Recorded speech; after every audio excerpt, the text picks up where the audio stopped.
जय जगन्नाथ केमिति अछन्ति आपण माने मु स्नेहा डेली लाइफ को आपण माननकु स्वागत। आपण माने एठी देखि पारुथिबे मु आज बंधाकोबी गाजर आलू ग्रीन मटर पके गोटे मसला भजा बनैछि।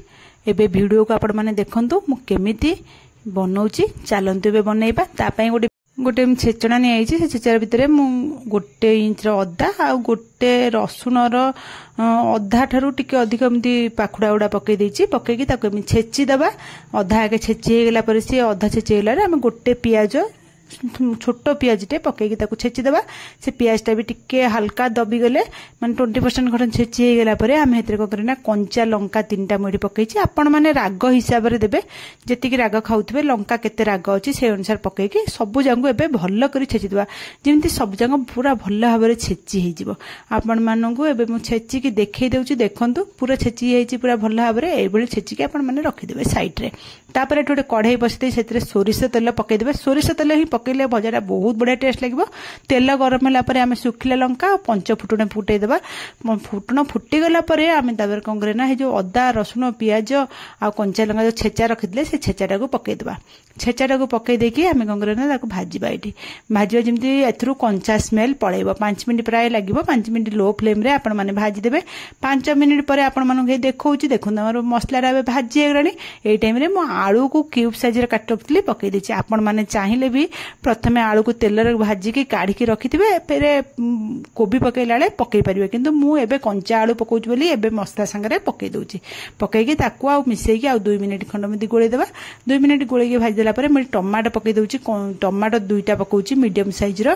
आपण माने टमाटो को पकई देबे। टमाटो पकई देकी एई आलू आ से जो छेचा मसला टमाटो आ लूण टिके पकई देकी आकु भल हळदी टिके पकई देबे। पकई देकी आकु भल करी गोळेकी आमे कोन करियो ना एटा को भाजी देबा 5-10 मिनिट जेमि टमाटर पानी जो भारिबो से पानीटा भारिबा आ मसला संगे टमाटा पूरा मिसी जिवो। सेमति आमे मझरे मझरे गोळे गोळे ताकु भाजी देबा। देखंतु एबे टमाटर भी पानी भालानी टमाटा भी मिसी गलानी। आमे कोन करियो ना आ ताकु एमति दाहा टिके टिके चामच रे दाबी दउथबे। दाबी देले आमे चामच रे टमाटा शीघ्र दबी जिवो। तापर आमे देखन टमाटा भी दबी गलानी। आमे हेटी कोन करियो बंधा कोबी आ गाजर ताको एमि सरसर करी काट रखिते। गाजर को क्यूब साइज रे काट रखिथिबे ताको एमति पकई देबे। पकई देकी मसला संगरे एटा को भल्ल भाबरे गोळै देबे। भल्ल भाबरे जिम सब आडे जिमति बंधा कोबी संगरे से जो मसलाटा भल्ल भाबरे मिसी जिवो। मिसी गोळै देकी हम घोड़े की छाड़ी देबा। काहेकि हमर बंधा कोबी रे बहुत सारा पानी भारिबो हेतबे हम ता गोळै की घोड़े की छाड़ी देबा जिमती आमर बंधाकोबीटा टिके दबी जीवो। ता से बंधाकोबी आमर सेठी भाजी हेला भितरे आमे कोन करछ ना एटा मसला मु रेडी करछि। मसला पे मु गोटे चमच लंका गुंड गोटे चमच धनिया गुंड गोटे चमच जीरा गुंड गोटे चमच चिकन मसला गोटे चमच गरम मसला सब छोट चमच रे नेबे। आउ अल्प टिके गोटे छोट चमच कस्तूरी मेथी आ चीनी गोटे चमच। आपण माने चीनी टा केबे स्किप करबेनी चीनी पके देबे। सब माने छोट चमच रे नेबे क्वांटिटी देखि के आपे ताको पानी देके हम ता गोळे देबा। गोळेकी आमे ताको ए जो मसलाटा गोळेकी 10 मिनिट छाड़ी देबे। काहेकि ना मसलाटा पानी संगे जेमति बतुरी जिबार अछि माने भल भाबरे मिसीबार अछि सेते आमे ता गोळेकी 10 मिनिट पय छाड़ी देबा।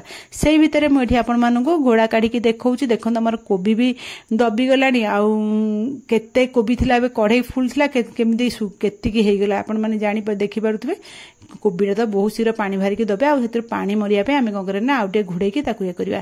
आ आलू को आमे चेक करी देखिले आलू भी सिजी नै हमर आलू एतर हमर ना 50% आडे सिजी जीवो। सेतोल टाइम रे आमे जे गोळा मसलाटा पकेबे।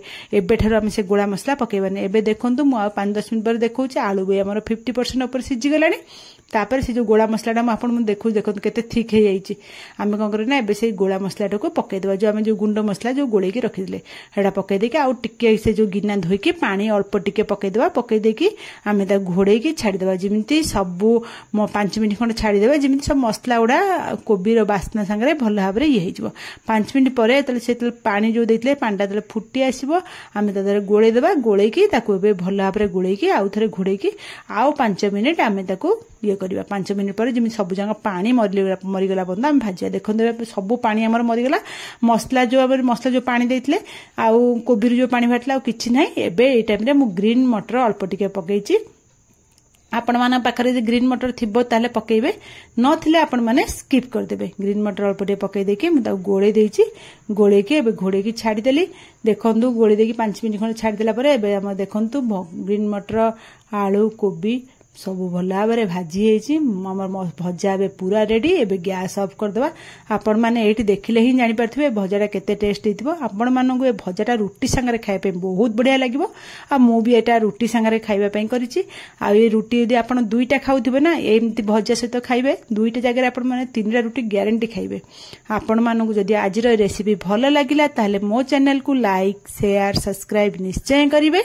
कमेंट माध्यम रे मते निश्चय जणेबे आजिर रेसिपीटी आपण माननकु केमिति लागिला। हां आपण मानन पाखरे धनिया पत्र थिबो ताले आपण माने धनिया पत्र भी पकई दे पारंती किंतु मो पाखर नथिला बोली मो पकई नथली। आ मो एठी आपण माने पाखरु देखै दउची। आपण माने देखंतु ए भजा रे केमिति मसला उडा लागि कि पूरा मसला भजा केते सुंदर देखाउची। आ किए कहिबे ना एटा छेचा मसला रे हेइची।